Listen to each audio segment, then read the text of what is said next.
Hello, welcome to episode 3 of Gossip Gollum with me, Spirit, and I'm joined by Sirak and Nuadha.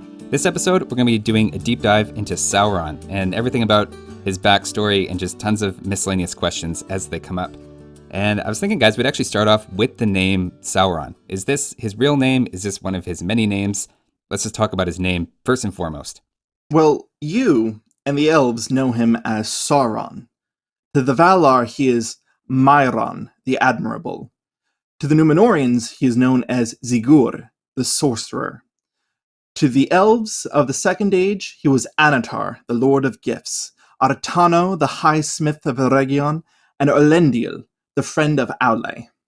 In the Hobbit movies, he was also called the Necromancer. We have him also as the Master.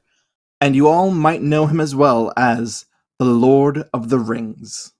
So you mentioned that one of his names is Maion, and that this is what the Valar called him, which are sort of the gods of Middle-earth. We know him as being very evil, but is that always the way that he was right from the start?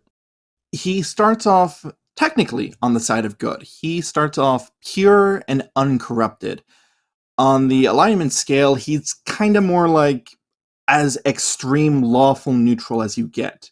He is a lover of order and perfection. He abhors and hates any sort of waste. He is he's like a proverbial clockmaker. Everything must be in its proper place, turning at exactly the right time. So is this kind of a tragedy then, that because of that, he's driven to turn evil? Or is he totally okay with being evil later? I don't even think he sees it as good or evil. I just think he has goals to accomplish, and he sees that as like the best way to go about it. If you've ever seen the Lego movie, that's what it kind of reminds me of. You know, when Lord Business is trying to bring the Craggle, which is the super glue on everything, so that nobody moves and everybody's in order. Same principle, right? Like, he just wants to rule so that he can do that. He can have, like, everybody in the correct spot so that he can make sure that everybody is quote unquote perfect in their positions, and of course putting himself as the ruler. It always remains questionable whether or not he is truly evil or just so self-obsessed and so controlling that he can't sway from any other path. At this point, he is not yet fully corrupted or swayed to Melkor's side. But he is one of the students of Aule, the god of craftsmanship, of creation, of smithing. He's the same god that made the dwarves. So, the dwarves and Sauron have a closer relationship than most people think. But he always has this desire to create and to truly create. He's probably the second or third greatest smith in creation. But that's a different episode, I think. Okay, so he starts off as this student of the crafting god, and he himself is a Maiar on the same level as, say, Gandalf, for example. So then how does he switch over to Morgoth? Does Morgoth just say, all right, everybody wants to join me, put your hand up? Or how does that switch actually happen? So that's a very interesting conversation, because he is also known to be a deceiver, and that started all the way back to that time.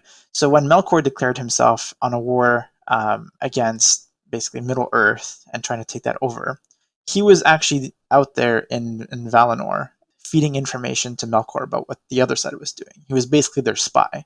And only when Melkor had established a couple of fortresses in Middle Earth that he then declared himself openly against the Valar and declared them an enemy.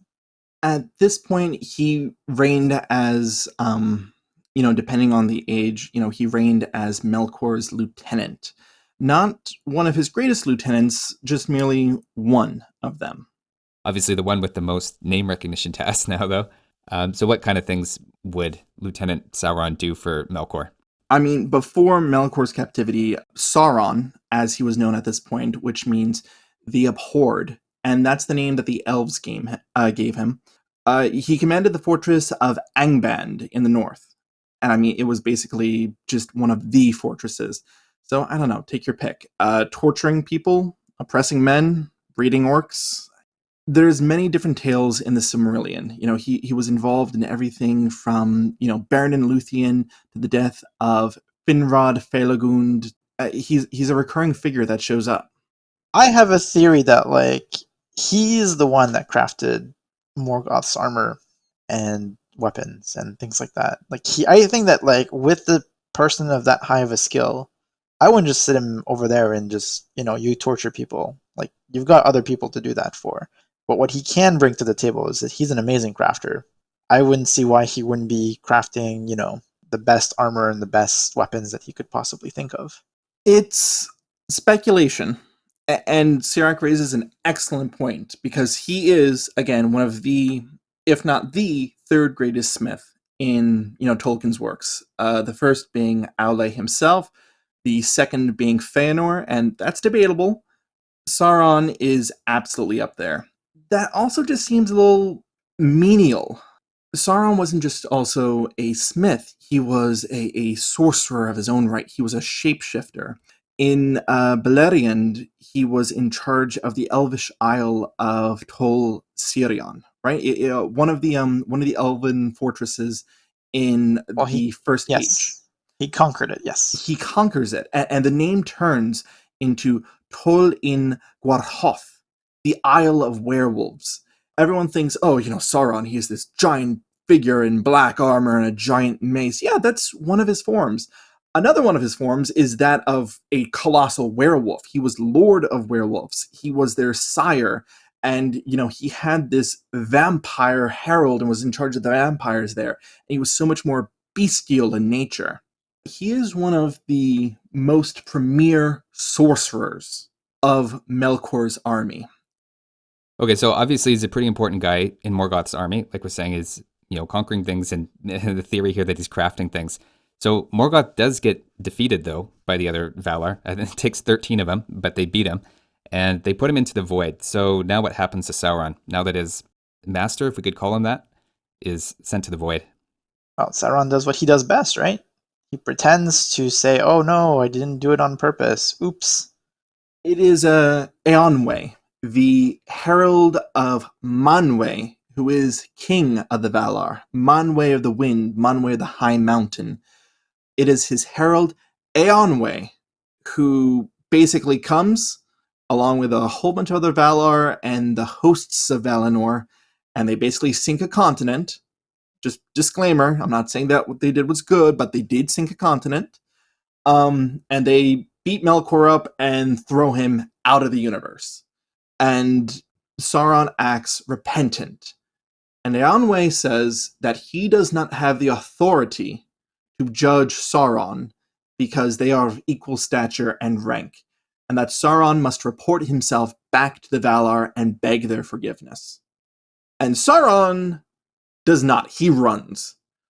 Why he runs, that's debatable. Does he run because he doesn't think that he will be forgiven? Does he think that he will be forgiven but under indefinite house arrest? Does he think that he's going to get chucked into the void and therefore he should just, take his freedom while he has it? Or did he truly repent? That's never covered by Tolkien. There's speculation, but nothing ever is hardcore. Maybe there's another option there where it's like, well, I can go back and finish what Melkor started. Yeah, do you think that's what he's trying to do in the second and third age? Is he just trying to be the next Morgoth or Melkor? See, I think so, but I think he's smart enough to know that he can't just brute force it like Melkor did. Well, we've kind of established that he's not really a brute force kind of guy as much as that he would rather sneak and deceive people than try to brute force unless that's a last resort. Is kind of my read on it. I mean, I agree. One of his favorite names again is the Deceiver, and that's for a good reason. He can absolutely fool people into thinking that they're his best friend and then turn on them, no problem. Well, the great example there is what happens 1,500 years into the Second Age. So let's talk about Sauron as Anatar, the Deceiver.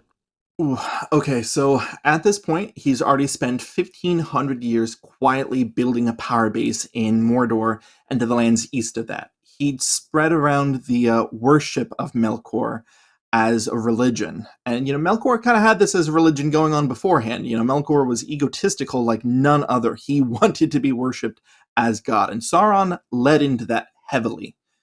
As his high priest, as his prophet, whatever have you. By 1500, at this point, he is back in full disguise as Anatar, Lord of Gifts, a princely elf who has come from the Valar to teach the people of Eregion the craft of ring making and of other beautiful trinkets. So, sorry, just before you go any further, I was just wanting to say, obviously you can't fact check this, right? Like, you're on Middle Earth, you're an elf there. How do you fact check this? Can you? You can't. And part of the reason you can't at this point is because quite a few of the elves that are in Middle Earth, they can't go back to the Valar. They are permanently banned from setting foot back in Valinor. So basically, he just shows up and says, "Hey, yeah, I'm from the good place." Well, that's the fun thing. Most elves did not trust him. He travels all around the different elven kingdoms, and most of the elves, Gil-galad, Elrond, the Lady Galadriel, they all do not trust him. They feel something is off about him, so they are courteous, but they don't give him any leeway, any sway, any entrance into their courts. But he did make friends, right? We do know that he made friends with Celebrimbor. So, with the help and the instruction of Sauron, Anatar, he engraces himself to the Guild of Jewel Smiths and Jewelry Smiths of the Kingdom of Eregion, one of the Elvish realms, outside of Moria, if that helps, for map placement. And he teaches them how to make rings of power. Not the rings of power, just rings, magical rings. And they make hundreds of these things as mere essays of the craft to learn along the way. In fact, Gandalf thinks that the ring that Bilbo finds in Gollum's cave is just another one of these simple rings. He doesn't think for a moment it could be the ring of power. It's just a ring that turns you invisible. You know, they got like 20 more of them scattered somewhere else. It was a take-home project that day in Eregion. He had plenty of what are those? They're called lesser rings, I believe. But then he eventually did make, the 16 rings that we know that were given to the 9 kings of men and the 7 dwarven lords. And then he went back to craft his master ring. They were made for the expressed purpose of controlling and dominating the leaders that Sauron, Anatar, would give them to. While he was traveling back to Mordor to make this one master ring, Celebrimbor decided to make 3 other rings, the Elven rings, and Sauron never touched these rings. He never played a part in their creation. But because they were created using the same craft, the same tricks, the same knowledge that Anatar had taught Celebrimbor, they too would be susceptible to the power of the One Ring. Not to the same extent, but he would have sway over their wearers. He could take information out of their minds. Not quite mind reading. What's a good comparison? Harry Potter. Harry Potter and Voldemort. Voldemort is able to put images and take information out of Harry's mind.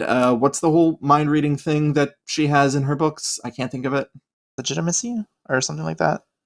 Spirit, help me here. No idea. I only read up to book 4. Listeners, if you know what I'm referring to, please put it in the comments. It's going to drive me insane for the rest of the episode.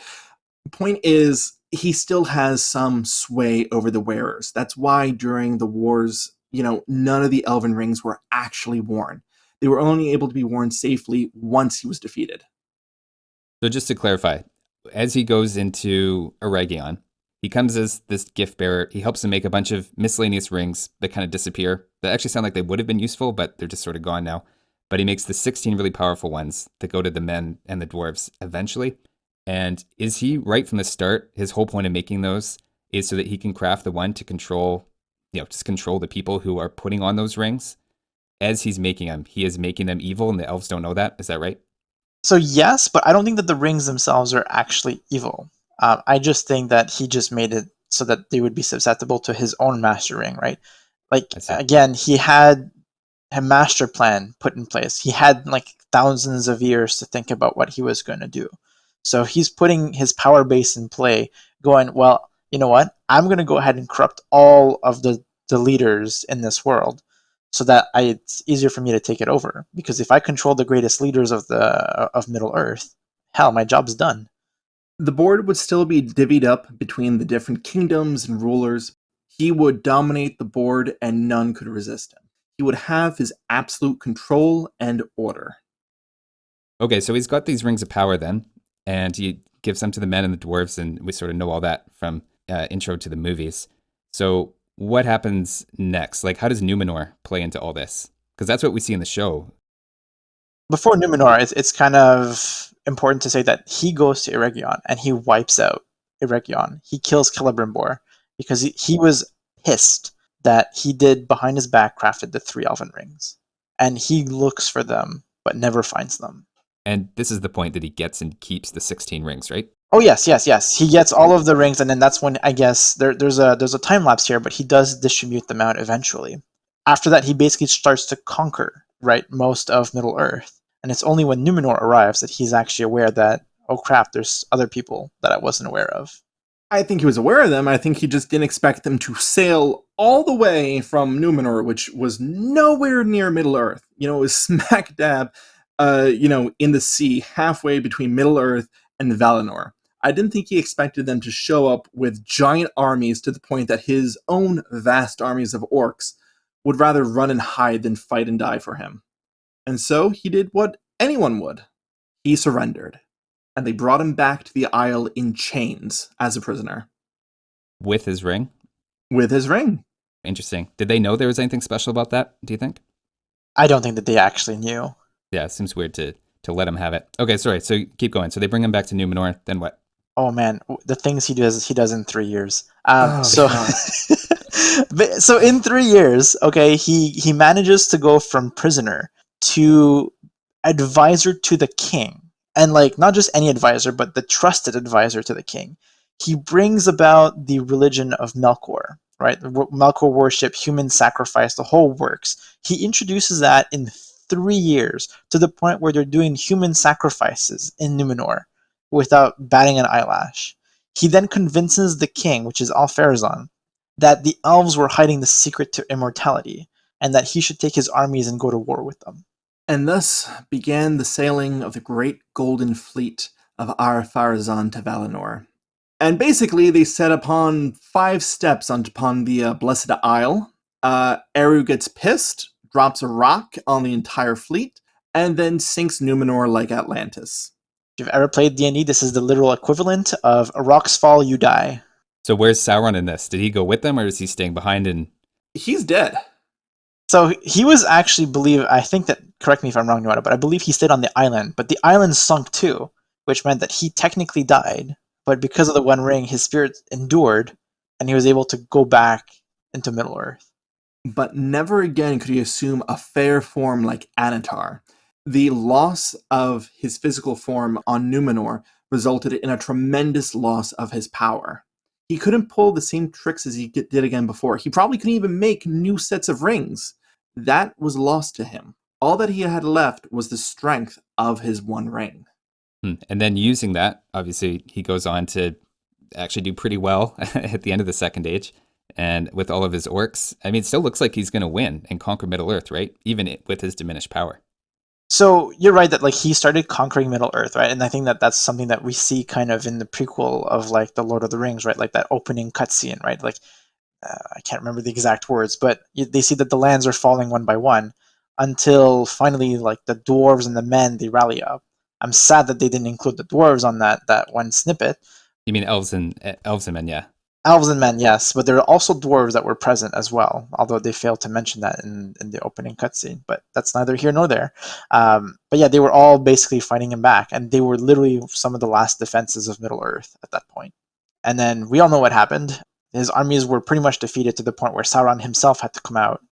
Okay, so then he comes out, he fights them, they cut the ring from the finger, and so then his body just kind of disappears, but he's kind of able to bring it back. So what happens there? How come he just suddenly loses power, but then is able to rebuild it as soon as the ring's cut from him?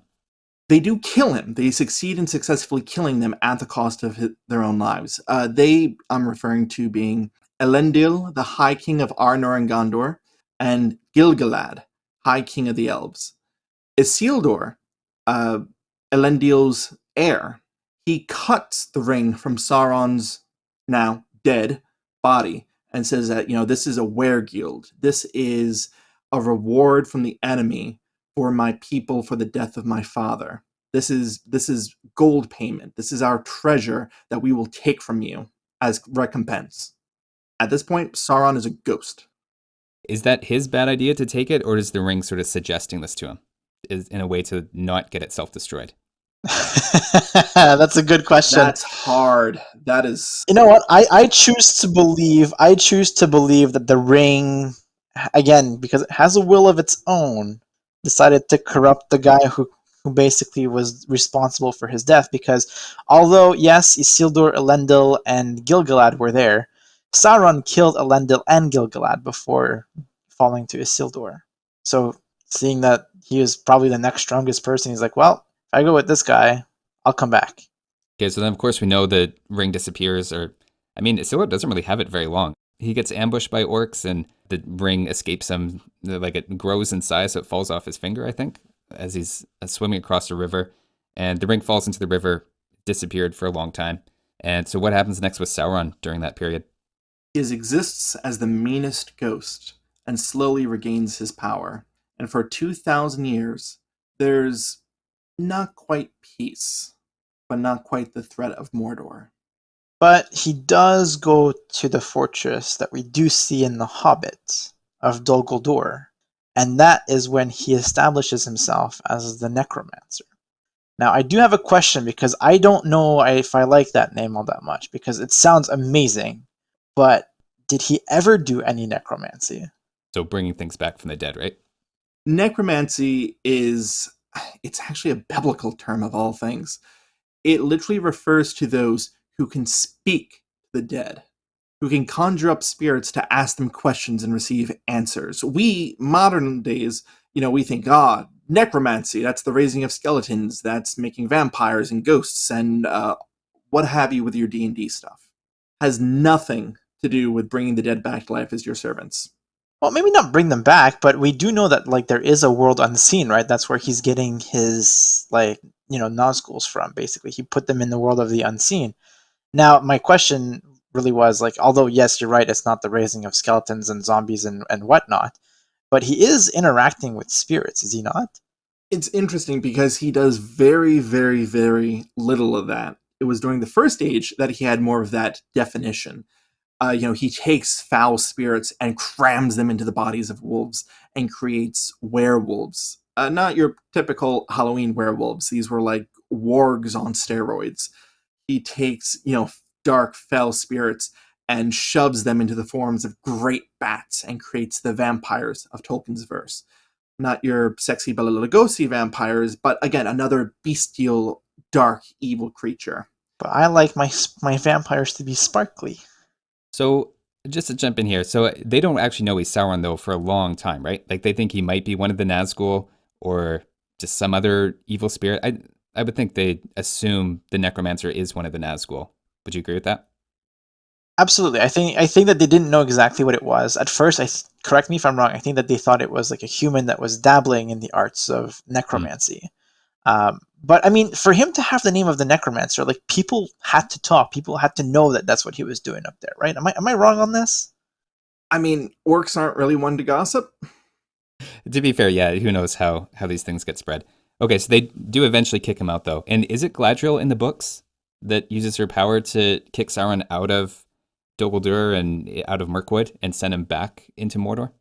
We're told it's the White Council. The White Council is comprised of the wisest of the wise in Middle Earth. Membership varies by the year, it feels like. If you're asking for an exact list, we don't have an exact list of who the White Council was as of this time. Assume that it was the Cool Kids Club of the good guys. Okay, so speculation, who would that be? My thoughts would, Glorfindel. of course, Glorfindel, Galadriel, Elrond, Celeborn. Gandalf, Radagast, Celeborn, Saruman. Saruman for sure. Um, Círdan the Shipwright, maybe? Possibly. I would include him. I don't know if that's something that he would do, but definitely. He could be a contender. So we think this whole group then in The Hobbit went in and they kicked Sauron out of Mirkwood? It could have been elves from the Lorien. Like I said, we are left with such little information. I don't know if it was a tactical commando squad. Did they drop in the White Council with eagles? Did they walk there? Was there this whole other fellowship going on while the 13 dwarves and Bilbo were in Mirkwood? I don't know. We have literally zero information about how they did this. All we know is they went to the fortress. They drove out the Necromancer. Okay, so to move on from Necromancer and sort of the Hobbit time period. So they kick him out. I think everybody's kind of aware of the story. He goes back and he lives in Mordor for a while and he builds up his power, reveals himself as, yes, I'm Sauron, I'm back. Very popular question. One of those questions everybody asks at some point, and it's certainly debated, but I think there is a clear answer. Does Sauron have a physical form at the time of the books and the movies, Lord of the Rings? I want to say that he eventually builds one. Okay, at what point does he get it, would you say? The answer absolutely is yes. He does have a physical form and has had one for quite some time now. He has the physical form as early as him sending the Nine Riders out into the Shire, and perhaps far earlier than that. So this whole flaming eye thing was just a Peter Jackson thing. Oh, the flaming eye thing is absolutely brilliant. I mean, like, the red eye of Sauron is it's a motif in the books. It's a symbol that's painted on shields, on banners. It's used metaphorically to say that, the eye is everywhere. His spies are everywhere. He can see everything. It's not actually a big, giant, flaming red eye, but my God, what a visual if you wanted to talk about an otherworldly evil. I mean, that is just iconic now. Exactly. It looks fantastic and it brings his literal, like, subtle metaphors to life. One of the ways we know that he has a physical body, though, is because of the actions of the nine ring wraiths. The nine at this point are beholden to their 9 respective rings. And Gollum, says to Frodo a very significant line. He says, 9 fingers hold 9 rings, but he still seeks one. Sauron is quite literally puppeteering the 9 ring wraiths by holding and controlling their 9 respective rings. And so long as he does that, he can control them. They are beholden to the 9 rings. So the question is, how long has he had a physical body? As early as sending the 9 to the Shire? Before that, with the Witch King tearing down the kingdom of Arnor? Before that, even still? So can I give you a counterpoint on this one? Sure. Why would Saruman then say, if he had the One Ring, that he would be able to control the Nazguls if you needed to control the rings to control them?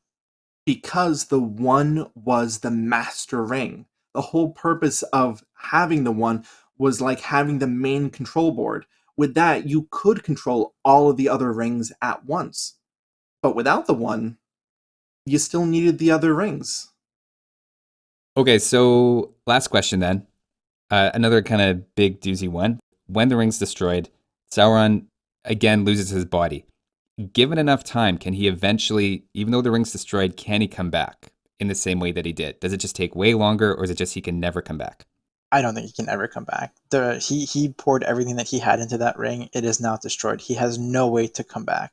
Like, he's not dead for a fact. I think he's a spirit, but he can never take form in, like, a physical form in Middle Earth again. He's expended almost all of his power. He is lesser than the meanest possible ghost, and he will never, ever reform. But Tolkien kind of explored this concept very, very, very briefly. Like, so brief, he only wrote like 1 or 2 chapters of it. He was writing a new tale called The New Shadow. And the concept was about a cult that, a few hundred, couple thousand years.